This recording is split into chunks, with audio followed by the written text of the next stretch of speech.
there's more than enough time, more than enough ideas for you to accomplish those things you want. You're not going to miss out. FOMO can be really destructive for your health. Hello, and welcome to the Connect podcast. This show is all about helping you connect to your soul's calling so you can take action on it. Because the sweetest success is a blend of discovering your purpose with the inner drive to bring it to life. I'm Sheila, health coach, lifestyle entrepreneur, and mom of two, best known for my online wellness programs, mentoring, and self-love passion. Listen in for inspiring interviews, solo chats, and Q&A sessions that will move you past overwhelm towards what lights you up. Stop accepting good enough and go for your version of great in your health, business, and relationships. Let's get started. Hello and welcome to today's Q&A, and it's all about self-care in business. And I get questions a lot of the time about how people have various challenges with their wellness and their self-care in different areas of their life.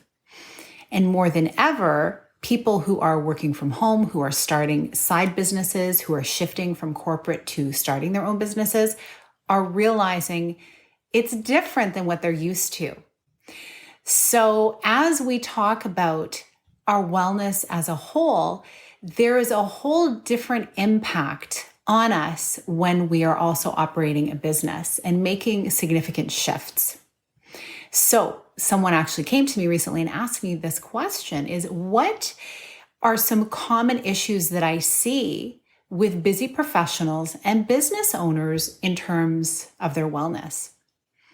And as I've pondered this, I've come up with three main things that come to my attention when it comes to business owners, busy professionals, people who are climbing the corporate ladder or who are developing and growing their own business and what they face in their wellness.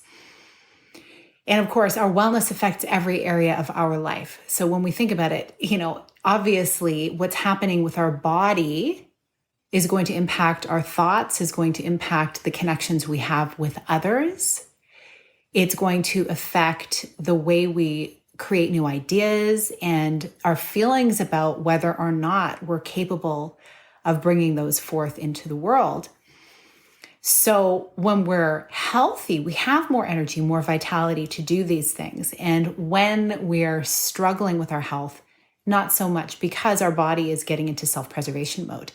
And, our mind is directly connected to that as well. So there's so many different things we could say. But like I said, I've boiled it down to three different responses, three different factors that do impact how I see people are impacted by their wellness and their self-care in their business. So the first thing is, especially recently, the line has faded between work and personal life. Let's think about this. We actually saw this happen as soon as smartphones became a thing, right? I live not far from Waterloo, Ontario, Canada, where BlackBerry, RIM, that was the birthplace of the BlackBerry. And what ended up happening with so many people I knew was that at one point in time, they could be finished working, turn their computer off for the day, and go on with their life, go home, go spend time with friends, go do some sports activities. But then as soon as BlackBerries became a thing, it became kind of enticing to think, ooh, I can get so much more done in the school drop-off line, at the sidelines of my son's sports game, in between things, maybe popping in quickly through the evening. So then that really impacted the boundaries people had between work and their personal life, to the point where the pendulum swung so far that a lot of people were complaining that the people who they were reporting to were astounded when they weren't answering emails in the middle of the night or at a very quick response time because, hey, you've got this device now that you can respond so quickly with. So that was the first time we noticed this, way back whenever BlackBerry made its way onto the scene, and then it turned into the iPhone, which in many ways, like, we love our Apple devices. I know I do. People who are on Android love the seamless ability that they have to be able to take their work with them wherever they go. There's so many benefits. However, it has added to the fading of that boundary line between work and your personal life. And some people are amazing at boundaries. Some people are just incredible at saying, I'm finished at this time. I'll be back to you within 24 to 48 hours with a detailed response. Don't expect to hear from me before this time or after this time, because that's my family time. That's my personal time. And that is amazing. We need to be like that. However, so often, and particularly with women that I've connected with over the years, those boundaries with work can be challenging, because as women, we felt like we've come to this place where we want to have that equality, and we realize we have a seat at the table, so we don't want to squander that, so we don't want to say no. And people saying no, it's a very challenging thing. And so that involves a boundary. And so it's easy to just squeak in under the line and just do that one little extra thing, that one little extra task. But what that does is it starts to erode your self-care. It erodes the time you have to stop, slow down, recharge, so you can actually bring out your best work and not be exhausted. And, these boundaries become murky, ever-changing, and actually non-existent between our work and our wellness. So that's the first thing, the boundaries. And it's something that people really struggle with. The second thing is, particularly when you're a business owner, you've started your business, you're passionate about it, and you just want to keep iterating this project and growing it and reaching out to people to promote this message and to share the business that you're working on. You love it so much, you work all the time. And very often I've heard people say, when you own a business, very often the business owns you. So again, it comes down to boundaries, right? Even if it's something you've started. And for people who are working in a career that they absolutely love, they feel like they could just keep going and going and going with it. As a result, though, and especially, when it's connected so deeply with your purpose and your mission in the world and your identity, it's very easy to lose other pieces of yourself in the process. And so what happens then is, not only are people working around the clock, even though they love it, they're finding their worth in what they're doing instead of who they're being, because it's very easy to make your work who you are. And yet you're a multifaceted human. There's so much to you. And the health of your body is connected to the health of your mind and your soul, which is also connected to something greater than yourself and other elements of who you are as a person. And often too, burnout can be a result of loving what you do so much that you never stop and slow down. So that's the second thing. The third thing is, people in business, people working hard, whether again, they're in a corporate career or a business that they've started, they're very focused on the linear things, timelines, dates, goals, revenue numbers. All of these are incredibly important. However, they're so focused on those things that they then put their focus on balance and productivity. And productivity is great, efficiency is great, wonderful.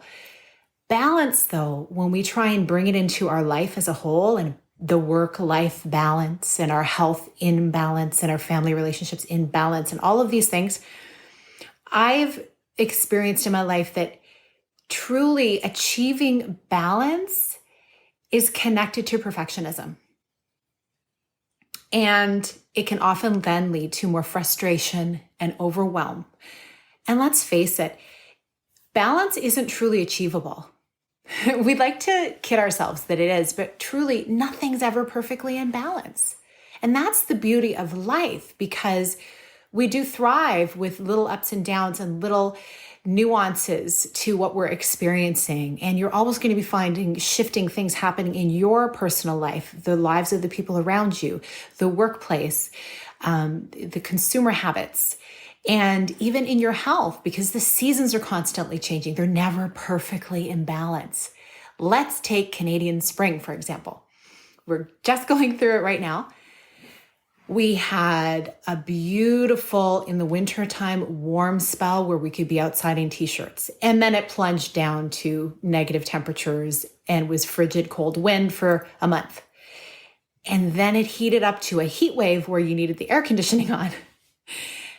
And then today, like just yesterday, it was very nice and then it got quite cool. And then overnight it was below 0 Celsius and my heat was just on. And it's a damp rain outside right now. Tomorrow it's going to be 25 or 22. I don't know, but there's almost no point in even just checking. It's like, go outside and see, well, what's the weather like? That's how I'll decide what I'm going to wear. Keep the wool socks close by for Canadian Springs.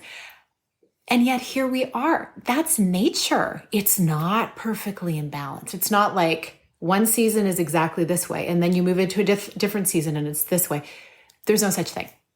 However, what we can measure for those linear thinkers, who I love linear thinkers because my life would be in shambles without some kind of structure, and with the people who have created the various tools and automations and things like that that make my life run smoothly. I may not be the one to first think of how to do those things, but other people do. And I'm grateful for the linear thinkers. So really, as a linear thinker, what you can start doing is, instead of tracking balance, because it's really a futile thing, is you can track your energy. Because that's something, again, there's going to be ebbs and flows, but you're going to find out what works for you in terms of when you're more energetic to work out, what is your best sleeping pattern, how late should you be going to bed, what's the best time for you to wake up, when can you do certain tasks. And this way, by tracking your energy, you're bringing self-care into whatever business or work that you are doing. So those are the 3 things. Welcome to people who have joined. And yes, what are the 3 simple ways to support your heart health? Oh, you know what? I have a podcast that just came out. Or is it coming out? No, it just came out this week. And you'll be able to go check it on the Connect with Sheila Botelho podcast. And there's some really wonderful things in there that you can look at. And I think there's also an Instagram live that you can see here as well once we're done with this. But the 3 ways that I just went through that can help people balance their self-care in business, it is possible, is 1, well, the 3 challenges actually I'll share first. The 3 challenges are the line has faded between work and personal life. And also 2 was when business owners and passionate corporate workers love what they're doing, they can work nonstop. And that can lead to burnout. And 3 is very often business owners and people with a business mindset are very focused on linear things. And so they get really fixated on balance, which I was explaining doesn't fully pan out because there really is no such thing. So instead, let's focus on energy levels. So those are the 3 challenges. And ultimately, I'll give you 3 things to counter each of these challenges that can help you to elevate your self-care, and in so doing, find so much more fulfillment in your work, in your business, and also as in your relationships. Because let's face it, if one area of our life is struggling, it can impact every other area of our life as well. And our mindset is just, it's all tied up in that. We have our belief systems, our mindsets about what should work, what isn't going to work. So in order to help you make a clear delineation between work and personal time is to set a boundary. And that can look different for different people, but it means, when is your start time for work? When is your end time? And when are your breaks in between? Because there's no such thing as just working straight from 9 until 6. We're all stopping. We have to stop to eat. We have to have breaks to stretch our body. Our brain can't be focused on one thing for that long. It's very challenging and it creates more stress. And let's face it, it's not very creative or productive. You need little breaks throughout the day. So, but setting those boundaries, what will you do? Will you go out for a walk at lunchtime? Will you get up and have a walking meeting partway through the morning?